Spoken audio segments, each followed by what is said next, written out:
C'est la panique sur les marchés. Moins 6,7% sur le Dow Jones, moins 7,1% sur le Nasdaq et moins 6,4% sur le S&P 500. Sommes-nous en train de rentrer dans une récession internationale? C'est ce que nous allons voir tout de suite.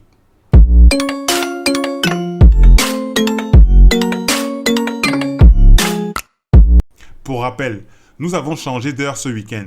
En fonction de là où vous vous trouvez en Afrique, le marché US ouvre maintenant 1 heure plus tôt par rapport à la semaine dernière.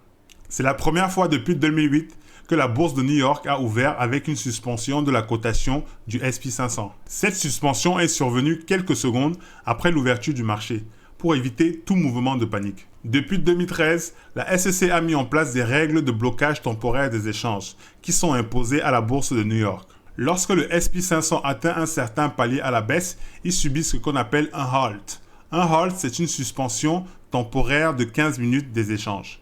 Il existe 3 niveaux de palier. Le level 1, si le S&P 500 atteint une baisse de moins de 7%, il subit une suspension de 15 minutes. Le level 2, si le S&P 500 atteint une baisse de moins de 13%, il subit une nouvelle suspension de 15 minutes. Et le level 3, si le S&P 500 atteint cette fois-ci une baisse de moins de 20%, il subit une suspension définitive pour la séance du jour et est remis à la séance suivante. Le coronavirus, oui, encore lui, il est pointé du doigt comme responsable déjà depuis plus de 3 semaines de la chute des marchés. Et à ça vient s'ajouter la chute du prix du pétrole. Ceci n'est que ma pensée. Je pense que tous ces éléments n'ont été que des déclencheurs de l'amorcement des chutes des marchés financiers. Déjà depuis plus d'1 an, les spécialistes, les experts en économie et en finance prévoyaient un retournement des marchés, qu'il fallait se préparer à une forte chute, qu'il fallait tout vendre, car les marchés ne faisaient qu'afficher des niveaux de prix de plus en plus hauts. Allons-nous rentrer en récession? Ça, on ne le sait pas. Mais ce qui est sûr, c'est qu'il y a de la panique dans l'air. En tant que day trader, on a un avantage certain sur ce type d'événement. Nous tradons sur du court terme. Nos positions sont ouvertes en début de session du marché et sont fermées en fin de session. Imaginez celui qui avait une position ouverte vendredi dernier sur le S&P 500 et se réveille ce matin avec une chute de 7% sur sa position. Je ne sais pas pour vous, mais moi j'aime bien dormir en sachant que ma porte est fermée. Alors, est-ce que j'ai pu profiter de cette panique aujourd'hui? C'est ce que nous allons voir tout de suite. Mon premier trade était sur l'action JPM. J'ai pris un short à 97 $ avec un stop de 65 centimes. Le price action est allé dans mon sens et a atteint mes 2 targets. Mon premier target était quelque part ici à 97 $ et 30 centimes et mon deuxième target était à 96 $ et 70 centimes.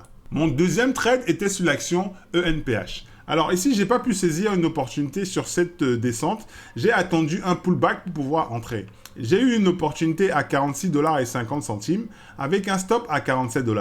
J'ai estimé que le trade était un tout petit peu risqué. Alors, ce que j'ai fait, je ne suis entré que de moitié de ma position à 46 $ et 50 centimes et j'ai renforcé ma position à 46 $ et 16 centimes.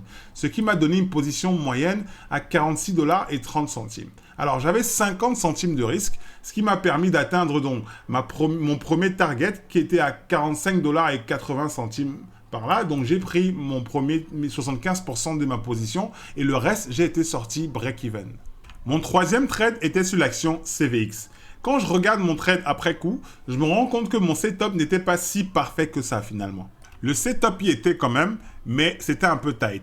Je suis entré en short à 82 $ et 60 centimes avec 40 centimes de stop. Le price action a commencé à aller dans mon sens, puis est revenu et a touché mon stop et je me suis fait sortir et ce qui m'a fait mon premier trade perdant de la journée.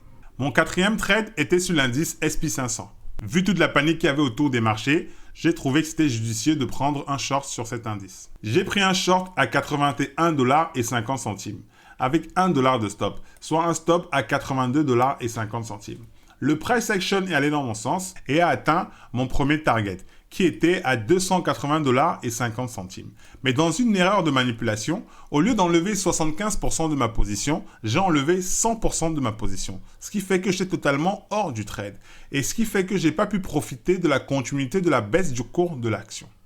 N'hésite pas de laisser un commentaire, like la vidéo si elle t'a plu, n'oublie pas de t'abonner et de cliquer sur la chaîne notification si tu veux recevoir toutes nos vidéos. D'ici là, je te dis porte-toi bien et je te dis à bientôt. Ciao!